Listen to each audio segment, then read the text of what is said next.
back to some of the earliest multiplayer games. Pong, StarCraft, Worms. While these games are still played to this day, multiplayer games are dramatically different from what they used to be. We've watched video games evolve before our very eyes, from couch co-op to LAN parties to online games where you can just join or leave the lobby at a moment's notice. There are so many unique multiplayer experiences that you may not even realize it. For example, the Call of Duty and the Battlefield franchises are constantly pushing the envelope on what it means to be playing an online shooter. The lobby sizes have grown exponentially, from 10-man lobbies to team deathmatches, and now Battlefield has modes such as Conquest that can hold a staggering 128 players in a single lobby.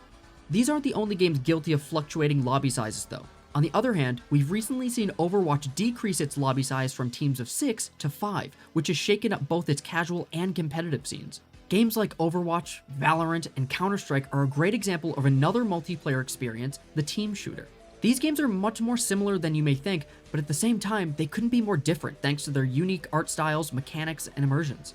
Another first-person shooter with a unique art style, Borderlands, provides a superb multiplayer experience with its esteemed drop-in, drop-out lobby style, where up to 4 players can join and leave the same game session at any time.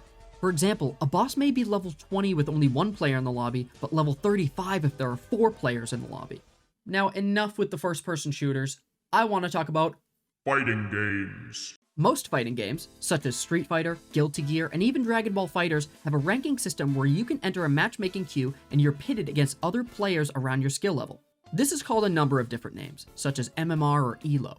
When you win games, you gain MMR points. When you lose games, you lose more MMR points. And when you accumulate enough MMR points, you will eventually rank up.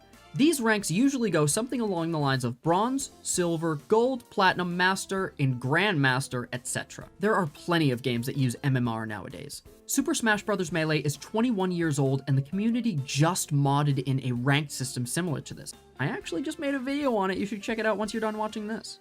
But hell, even Pokemon uses skill-based matchmaking with its online battles as of the last few generations. Pokemon is actually the reason that I made this video, inspired by the new Union Circle feature. We're in a new, beautiful era of gaming where you can boot up your copy of Pokemon, connect to a friend online within just a couple seconds, goof around at a picnic and take selfies of each other and each other's Pokemon, and then just play the game normally. In the same overworld. My friend Hunter and I did this for a few minutes, and then we went our separate ways, playing the game's story mode like normal. We were connected for so long that we actually forgot that we were still in the same Union Circle. But we could have ran into each other's characters at any point in time on the map. That is absolutely bonkers to me.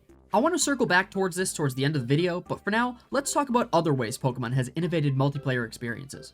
In Pokemon Mystery Dungeon, a randomly generated dungeon crawler, if you faint inside of a dungeon, you have 2 options. You can either lose some of the valuable and rare treasure you've picked up along your journey, or you can call out to a friend for help via rescue code. If your homie puts in your rescue code to come save your goofy ass, then they must traverse the same exact dungeon you failed if you'd like to continue. I think this feature is extremely cool, and I would love to see more buddy system type features like this in the future. In fact, they even improved on this concept in Pokemon Legends Arceus with the satchel system. The one downside of the rescue codes was that you had to stop playing your game and just wait for your home to get to you. That may take more time than you have, they might fail, or it might even just kill your momentum and motivation you had for playing the game entirely. But with Legends Arceus satchel system, you just drop a bag of goodies when you faint, and then anybody online can collect it and send it back to you at essentially any time. Improvements like this are beyond welcome, and I would love to see systems like this from other games too. This video essay about multiplayer games would not be complete without talking about Minecraft. Realms, servers, direct connections, split screen, LAN party, the possibilities are endless when it comes to the cube game. I firmly believe that Minecraft is one of the easiest games to pick up with some homies and just enjoy yourselves. The only multiplayer struggle in this game is that Bedrock and Java versions don't really connect with one another, but here's hoping that there's eventually a workaround to this. Now, I know I just mentioned split screen, but that's a feature that's becoming more and more rare in the modern age of gaming, strangely enough. Animal Crossing New Horizons provides a solution to the age-old problem of, I want to play this game with my sibling, but split screen can be so hard to see. Instead, New Horizons allows you to play alongside your gaming buddy so long as you're comfortable in close quarters. You see, Player 1 is designated as the host, which means that they control the camera and the proximity in which Player 2 is able to move around and interact. A simple solution, albeit frustrating in concept.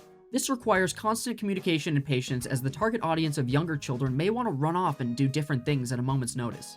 There are also some games that are only co-op multiplayer that provide a rich experience with deep and complicated storylines, such as A Way Out and It Takes Two. If coordinating isn't really your thing, you could boot up Rock Band or Guitar Hero with some homies and you may get the solo that you're looking for. There are even games that pride their appeal on how they allow you to communicate with one another. For example, games like Rust and Escape from Tarkov have proximity chat, meaning that you can only hear people speak if you're near them in game. This feature is exceptionally desired for some games such as Among Us and Minecraft, to the point where players have begun modding proximity chat into these games. Despite all of these examples of unique multiplayer experiences, there are still some that I didn't even get to mention. MMOs, real-time strategies, third example. Referencing back to Pokemon's Union Circles from earlier, this mechanic was so cool to experience because it felt too good to be true the entire time. Hunter would say, "Hey, I found an outbreak of Pikachu," and I ran to his location so that we could both shiny hunt it. It was quick, it was easy, and it was fun. The innovation was palpable, and it really felt like I was playing Pokemon online in the current generation of gaming. But this begs the question, how will gaming innovate multiplayer games in the future? Let me know in the comments, and while you're down there, make sure to subscribe and like the video. As always, thank you for watching, and bye forever.